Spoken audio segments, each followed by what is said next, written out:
incriminating in the file, sir? Why not acting as Venezuelan. Brian, what did you feel when you watched that? I'm absolutely repulsed by that. First of all, he's the president of the United States. To call somebody Miss Piggy, he's supposed to be a leader. He is supposed to lead the way and, in a sense, be a role model to many out there and be professional. You're the president. It's beneath the presidency. Every single time somebody asks Donald Trump a question that he doesn't want to answer, for example, the Epstein files, he asked, who are you with? Where are you from? You're fake news. And then he attacks them and threatens them. Well, let's take a look at that clip too, because the two go hand in hand in a way. Another female journalist. Let's take a look at that clip from the Oval Office. It's not the question that I mind, it's your attitude. I think you are a terrible reporter. It's the way you ask these questions. You start off with a man who's highly respected, asking him a horrible, insubordinate, and just a terrible question. And you could even ask that same exact question nicely. You're all psyched. Or somebody psychs you over at ABC. They're going to psych it. You're a terrible person and a terrible reporter. As far as the Epstein files is, I have nothing to do with Jeffrey Epstein. I threw him out of my club many years ago because I thought he was a sick pervert. But I guess I turned out to be right. Now, the White House released a statement saying about the piggy comment. This reporter behaved in an inappropriate and unprofessional way towards their colleagues on the plane. If you're going to give it, you have to be able to take it. One of the theories behind that statement being that the reason he called her Piggy was she was asking too many questions and was being a greedy pig. He didn't actually say Miss Piggy. Brian, your response to that rationale? Let me respond to that first, and then the last clip you just played. First of all, even if that was true, which I don't think it was, a president would say, hey, I want to give other people a chance to ask questions, or I have no comment on that. But Donald Trump's never going to do that. That's not why he got elected. Because he's repulsive. That's why. Now, going back to that clip that you just played, that reporter asked two very good questions. The Saudi prince was sitting right next to Donald Trump.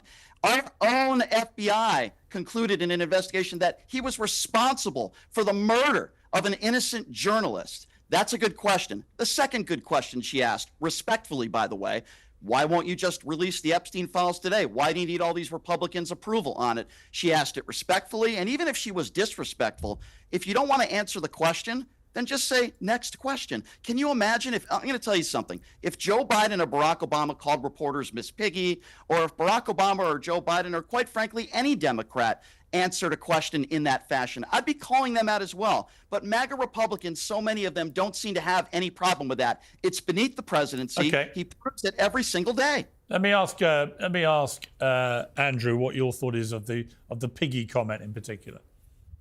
Yeah, who cares? These people call him a fascist. They call him they say that he tried to screw his own daughter. They call him every name under the sun. And suddenly, oh, it's beneath him. You know, it's beneath. It's beneath the president. I bet you if I went back and looked at this guy's content, he's probably called him a fascist. He's probably called him a dictator. He's probably said that he's probably said all of these things. And so the thing is like, hang on, man. I didn't interrupt you once. Hey, I didn't interrupt you once. It's beneath your station to interrupt me. It's beneath your station to interrupt me, sir. It's beneath your station. So the thing is like, things about me that aren't true. Can I calm down? Can I at least finish and then you can rebut? So the thing is that they call him everything under the sun, and this guy says one thing crashed anybody, and everybody loses their mind. It's like, these are not good faith actors at all. This guy knows, even if he specifically hasn't, his entire party has been calling this guy a fascist and everything else, and a totalitarian dictator, and saying that he's a multiple felon, and they do all of this and run these hit pieces on Trump. So, of course, occasionally he gets upset and he says something back, and then suddenly he's like, oh, it's beneath your office. It's not beneath the office of any of these newspapers to consistently bash this guy 24 hours a day, 7 days a week. All right, Paula, your response. I'm slightly confused. Your president is a convicted felon. Am I right about that? 34 counts. And secondly, he was found to have, and I don't want to get this wrong, so Piers, I'm sure you correct me, a journalist. Was it E.J. Carol, again, forgive me if I've got... Carol. Yes, thank you. And she won damages for millions and millions of dollars. In a civil case. In a civil case, that's right. So a finding was made by 12 of his peers. Right, but the criminal that he'd done conviction... that. Yeah, but Paul, So the criminal conviction, just to be confused clear... about the whole name... Well, just to be clear, on the criminal conviction, for example, I do think that was an utter farce. They dragged a former president through a criminal court Piers. for shuffling a bit of paperwork to potentially hide something he says didn't happen, but hide an alleged one-night stand with a porn star 20 years before. That was demeaning to the American system. If you want to dismiss they did that. the American criminal justice system, that's a matter for you. I'm just responding to what you're... Can I just respond real quickly to what he said, if that's okay, Piers? Sure. First of all, I don't represent the Democrat Party. You have no idea what you're talking about. I'm not even a Democrat. Number two, I've never called Donald Trump a fascist. I don't like the word Nazi. I don't use that as well.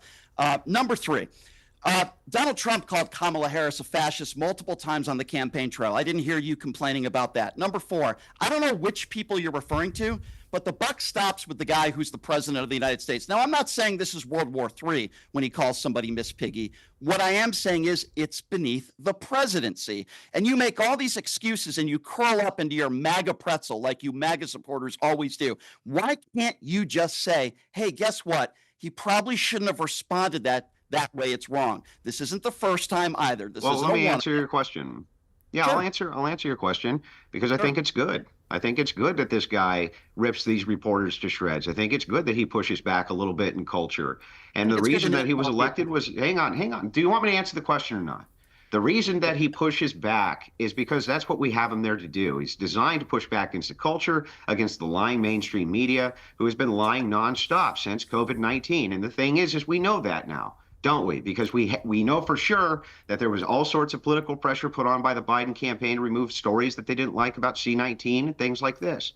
We know for sure that, and that's what this guy is there for. He's there literally to push back against the mainstream narrative. Excuse me for interrupting you both. I'm almost done, dude. I'm almost done. Calm down. But excuse me for interrupting you both. What I'm trying to understand from this... You can't help yourself. It's beneath your office to do this. It's beneath your office to interrupt me.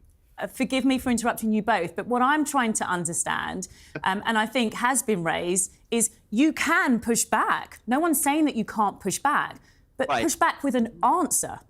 Answer the question. That's your pushback, surely. And without an answer to the question, you're wanting, but Paulie, you're wanting Donald Trump to behave like a conventional president. He did push back with an answer. The one thing we know about Donald Trump is I threw him out of a club. Well, Donald Trump That's what he said. He gave an answer. He did. So, and the truth about Trump is he's never going to be presidential. That's why he gets elected. Precisely because he's not like every other president. People may not like it. He's a trash-talking New Yorker who gives it back with bells on when he gets it. And I do think, Andrew, I don't defend the piggy thing. I think he shouldn't have said that. I don't like the way sometimes he talks to the women in particular.